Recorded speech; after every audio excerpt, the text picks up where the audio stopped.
Jennifer Disprance, a young artist with eyes full of ambition and a head full of dreams, arrived in New York City in the spring of 1989.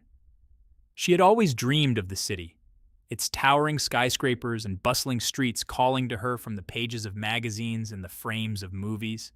The moment she stepped off the bus, she felt a rush of excitement and trepidation.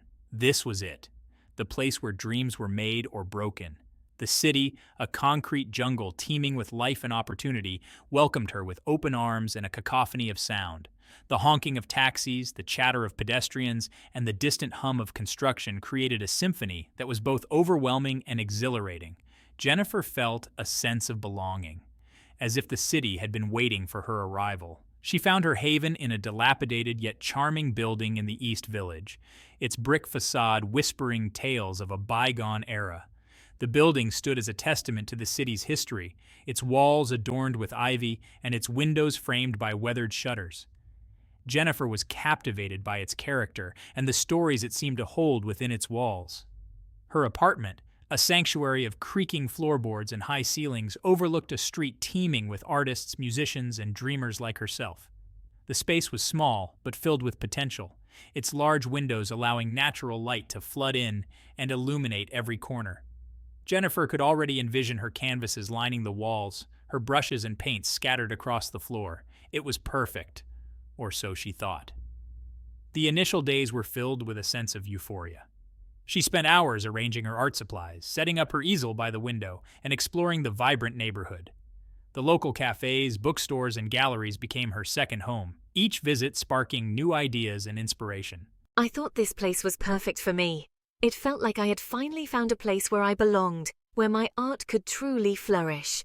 Jennifer dove headfirst into her art, her apartment transforming into a whirlwind of color and emotion.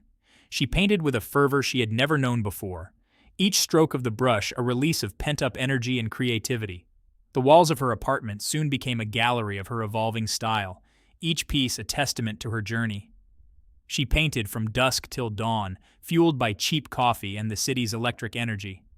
The nights were long and often sleepless, but Jennifer thrived on the adrenaline and the sense of purpose that her art gave her.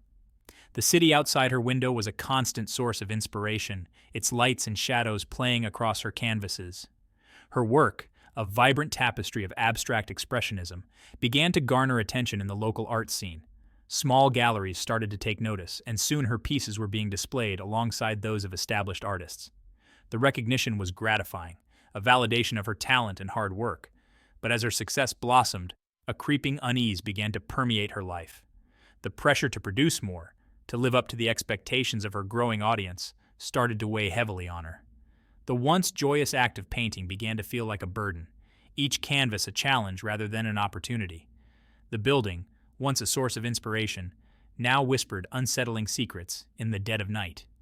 The creaks and groans of the old structure took on a sinister tone, and Jennifer found herself waking in the middle of the night, her heart pounding with an inexplicable sense of dread. The very walls that had once comforted her now seemed to close in, their whispers growing louder and more insistent. Jennifer would often find herself staring out of the window, the city lights reflecting in her eyes as she pondered her next move. The dreams that had brought her to New York now seemed distant and elusive, overshadowed by the reality of her situation. She questioned whether she had made the right choice, whether the sacrifices she had made were worth the fleeting moments of success. In an attempt to regain her footing, Jennifer turned to her sketchbook, hoping to reconnect with the pure joy of creation. She spent hours lost in thought, her pencil moving almost of its own accord as she tried to capture the essence of her emotions on paper. The sketches were raw and unfiltered, a stark contrast to the polished pieces she had been producing for the galleries. She also began to explore the city at night, finding solace in the quiet streets and the soft glow of streetlights. The city that had once seemed so overwhelming now offered a different kind of inspiration, its hidden corners and forgotten alleys revealing a side of New York that few ever saw. These nocturnal wanderings became a form of therapy, a way for Jennifer to process her thoughts and find clarity. Jennifer also sought out the company of fellow artists, finding comfort in their shared experiences and struggles. They would gather in small studios and cafes, discussing their work and offering each other support and encouragement.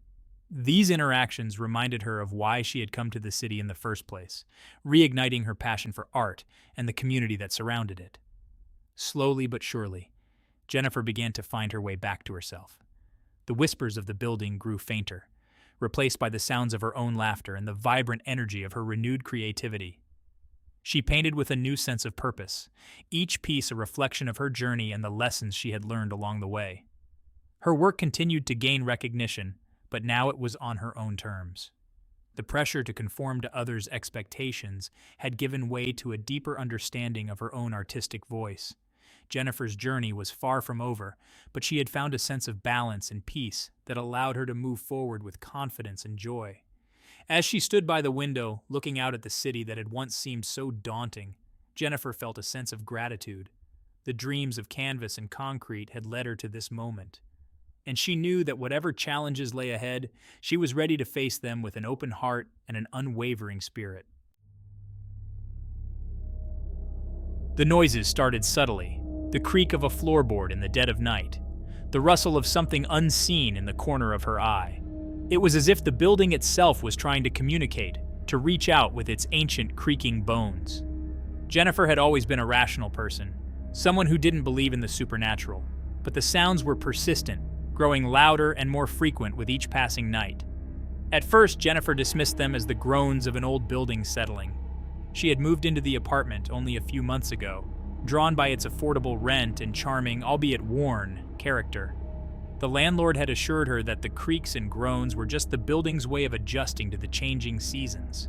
She believed him, or at least she tried to, but the incidents escalated, growing increasingly unnerving.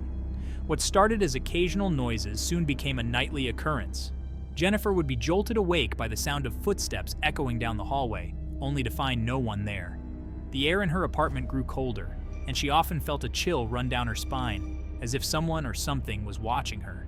She'd catch fleeting glimpses of shadowy figures at the edge of her vision, only to turn and find nothing there. These shadows seemed to dance just out of sight, taunting her with their elusive presence. She began to question her own sanity, wondering if the stress of her new job and the move were playing tricks on her mind. Her dreams, once filled with vibrant colors, became plagued by a recurring nightmare. A dark figure, its face obscured, standing at the foot of her bed, whispering her name. The whispers were unintelligible, a soft murmur that sent shivers down her spine. She would wake up in a cold sweat, her heart pounding. The image of the shadowy figure burned into her mind. It was so strange. I kept seeing things, hearing whispers. It felt like the building was alive, like it had a mind of its own. I tried to rationalize it, to tell myself that it was just my imagination, but the fear was real. It was palpable. I tried to ignore it, but it was always there. No matter how hard I tried to convince myself that it was nothing, the feeling of being watched, the whispers, the shadows, they never went away. It was like living in a nightmare that I couldn't wake up from. Fear, a cold fist, began to grip Jennifer's heart. She found herself jumping at every little noise, her nerves frayed and on edge. The once cozy apartment now felt like a prison, its walls closing in on her, suffocating her with their oppressive presence. The building, once a haven, now felt oppressive, its walls closing in on her. The peeling wallpaper and dim lighting only added to the sense of dread that hung in the air. Every creak, every rustle, seemed to echo with a sinister intent, as if the building itself was trying to drive her away. She confided in her neighbor, Mrs. Rodriguez, an elderly woman with kind eyes and a knowing smile. Mrs. Rodriguez had lived in the building for decades and seemed to know its every secret. Jennifer hoped that the older woman could provide some comfort, some explanation for the strange occurrences. Mrs. Rodriguez, her voice a low murmur, spoke of the building's past, of a family that had lived and died within its walls, their spirits forever bound to the structure. She told tales of tragedy and loss, of love and betrayal, all woven into the very fabric of the building. Jennifer listened, her fear growing with each word. Jennifer tried to dismiss it as superstition, but the fear lingered, a constant shadow in her life. She couldn't shake the feeling that the building was alive, that it was watching her, waiting for the right moment to strike. The once comforting walls now felt like a cage, trapping her in a nightmare from which there was no escape. One chilly November evening, Jennifer's close friend Alex came to visit. The air outside was crisp, the kind of cold that nips at your nose and makes you pull your coat tighter around you. Alex had been looking forward to this visit, a chance to unwind and catch up with Jennifer after a long week of work. Alex, a pragmatic and grounded journalist, scoffed at Jennifer's stories of strange occurrences, attributing them to stress and overwork. He had always been a man of reason, someone who believed in facts and evidence, not in ghost stories or supernatural events. Jennifer's tales of eerie happenings in her apartment were, to him, just figments of an overactive imagination. But as the night deepened and shadows lengthened, a palpable sense of unease settled over the apartment. The once cozy and inviting space began to feel oppressive, the darkness creeping in from the corners, making the room feel smaller and more confined. The air grew heavy, charged with an unseen energy. It was as if the very atmosphere had changed, becoming thick and almost tangible, pressing down on them with an invisible weight. The laughter and light-hearted conversation that had filled the room earlier now seemed distant and hollow. They were sharing a bottle of wine, Jennifer's laughter echoing through the high-ceilinged room, when the lights flickered and died, plunging them into darkness. The sudden loss of light was jarring, the room now bathed in an inky blackness that seemed to swallow everything whole. I thought it was just a power outage, but then the temperature dropped. Alex's voice was steady, but there was an edge to it, a hint of uncertainty that hadn't been there before. It was like a sudden chill that cut right through you. The warmth from the wine and the earlier laughter was gone, replaced by a cold that seemed to seep into their very bones. A bone-chilling cold descended upon them, the temperature plummeting as if a window had been thrown open to a blizzard. The cold was unnatural, not the kind that comes from a draft or an open window, but something deeper, more sinister. Alex, his skepticism shaken, felt a prickle of fear crawl up his spine. He had never experienced anything like this before, and his rational mind struggled to find an explanation. He heard it then, a soft whisper, barely audible above the pounding of his own heart. The voice was faint, almost indistinguishable from the ambient noise, but it was there, a presence that couldn't be ignored. It seemed to come from everywhere and nowhere at once, a disembodied voice that sent shivers racing down his spine. The whisper was unintelligible, but its tone was unmistakable. It was a warning, a threat, something malevolent. It's happening again. Jennifer's voice was barely a whisper, her words filled with a dread that made Alex's blood run cold. Jennifer, her face pale as moonlight, gripped his arm, her eyes wide with terror. She'd experienced this before, the strange occurrences that defied explanation, and now it was happening again. "It's happening again," she whispered, her voice trembling. The fear in her eyes was unmistakable, a reflection of the terror that was now gripping Alex as well. They were no longer just friends sharing a bottle of wine. They were two people caught in the grip of something far beyond their understanding, something that defied the very fabric of reality. The room seemed to come alive with shadows, flickering and shifting in the dim light. Ghostly figures seemed to dance at the edge of their vision, disappearing when they tried to focus on them. The air was thick with an oppressive energy, making it hard to breathe. Alex and Jennifer huddled together, their fear palpable. They clung to each other for comfort, their hearts pounding in unison. The room around them seemed to close in, the walls pressing in on them, the darkness becoming almost suffocating. Eerie sounds filled the room, the creak of floorboards, the whisper of voices in the shadows. Every noise seemed amplified, echoing in the silence, adding to the growing sense of dread.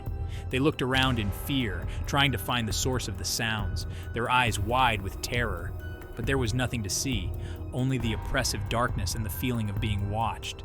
The fear was etched in their expressions, their eyes wide and their faces pale. They held on to each other tightly, their only source of comfort in the terrifying darkness. Suddenly, there was a burst of light, blinding in its intensity. They shielded their eyes, the sudden brightness a stark contrast to the oppressive darkness. When they finally dared to look, the room was empty, the oppressive energy gone as quickly as it had come. They looked around in confusion, trying to make sense of what had just happened. The fear was still there, lingering at the edges of their consciousness, but there was also a sense of relief. The oppressive energy was gone, but the memory of it would stay with them, a reminder of the night they faced the unknown. In hushed tones, they talked about what had happened, trying to process the experience. They looked at each other with understanding, knowing that they had shared something that defied explanation. something that would bond them in a way nothing else could. As they left the apartment, stepping out into the cold night, they looked back at the building. It seemed ordinary, just another apartment in the city, but they knew better. They knew that within those walls, something strange and unexplainable had happened, something that would stay with them forever. They walked down the street, talking quietly, the city lights casting long shadows on the pavement. The night was still and quiet, a stark contrast to the chaos they had just experienced. But as they walked, they couldn't shake the feeling that they were being watched, that the darkness was still with them, lurking just out of sight. Despite the fear, there was a determination in their eyes, a sense of resolve. They had faced the unknown and come out the other side stronger and more connected than before. The night of terror had changed them, but it had also brought them closer together, forging a bond that would last a lifetime.